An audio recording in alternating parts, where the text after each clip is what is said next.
Hello everyone. तो कैसे हो आप सब? आई होप सब बढ़िया होंगे। पशु परिचर भर्ती 2024 से रिलेटेड अपन मोस्ट क्वेश्चन देख रहे थे कि भाई कौन कौन से मोस्ट क्वेश्चन जो एग्ज़ाम में आ सकते हैं। उसमें अपना एक टॉपिक है बधियाकरण से रिलेटेड। उससे 4-5 क्वेश्चन है वो अपन देखते हैं। उसके अलावा शरीर भार या बॉडी वेट ज्ञात करने के फॉर्मूले हैं और पशु को नियंत्रित करने के तरीके हैं, वो अपन सब इसमें देखेंगे। ठीक है। सबसे पहले बधियाकरण की डेफिनेशन क्या होती है? नर तथा मादा पशुओं में प्राथमिक जनन अंगों को हटाना अथवा अक्रियाशील बना देना। मतलब कि जो ऑर्गन होते हैं, प्राथमिक जनन अंग होते हैं, उनको है तो हटा देना, रिमूव कर देना, या फिर इनएक्टिव कर देना, मतलब कि उनको आगे कार्य न करने की क्षमता प्रदान कर देना। ठीक है, वो क्या कहलाता है? बधियाकरण कहलाता है। बधियाकरण को इंग्लिश में कास्ट्रेशन बोलते हैं। ठीक है। बधियाकरण दो प्रकार का होता है, एक खुली विधि होती है और एक बंद विधि होती है। खुली विधि में क्या होता है? शल्य क्रिया या ऑपरेशन के द्वारा जो जनन अंग होते हैं उनको हटाया जाता है या रिमूव किया जाता है। ठीक है। बंद विधि के अंदर एक दो उपकरण ऐसे आते हैं जिनकी सहायता से स्पर्मेटिक कोड होती है उसको पिंच किया जाता है। ठीक है। सबसे पहले अपन देखते हैं बधियाकरण में लिए जाने वाला उपकरण है।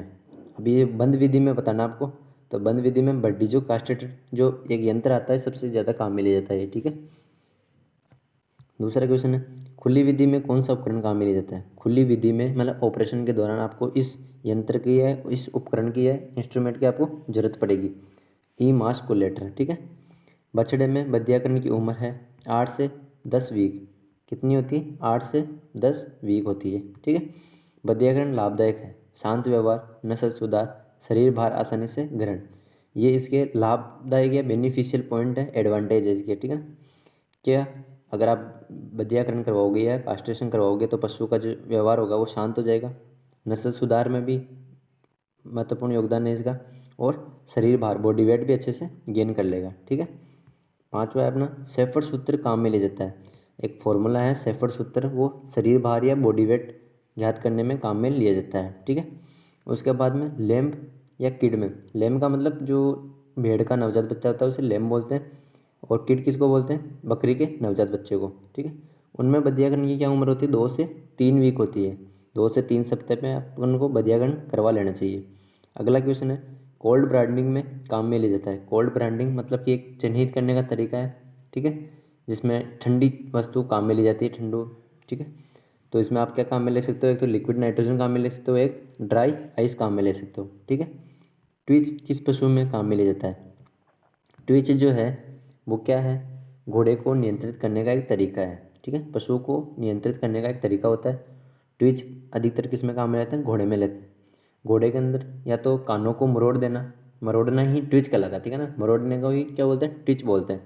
तो घोड़े में अपन क्या क्या चीज़ें मरोड़ेंगे? या तो उसके कान मरोड़ना, या फिर जो लोअर लिप्स होते हैं ना, नीचे वाले जो होठ होते हैं उनको मरोड़ना। ठीक है। वो क्या कहलाता है? ट्विच कहलाता है।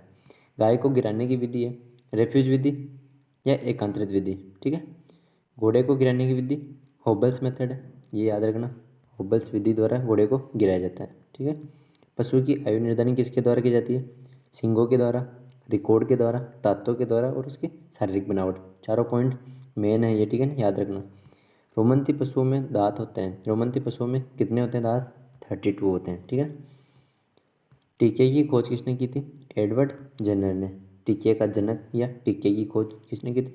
एडवर्ड जेनर ने। घोड़े में कुल दांत होते हैं, घोड़े में कितने होते हैं टोटल दांत? 36 होते हैं। ठीक है। 36 तो किस में होंगे? घोड़ी में होंगे। ठीक है। कैनाइन एब्सेंट होते हैं उसमें। घोड़े की पूछे तो आप 40 बताने टोटल इसमें। ठीक है। रोमंती पशु में ऊपरी जबड़े में दांत के स्थान पर होते हैं। रोमंती पशुओं में क्या होता है कि नीचे के दांत पाए जाते हैं, ऊपर वाले जबड़े में दांत नहीं होते। एक हार्ड या जो मजबूत डेंटल पेड़ पाए जाते हैं उनमें। ठीक है। अपने 15 क्वेश्चन हो गए। Thanks for watching. जो आप चैनल पे अगर नए हो तो चैनल को सब्सक्राइब कर देना, लाइक और कमेंट करना ना भूलें। धन्यवाद।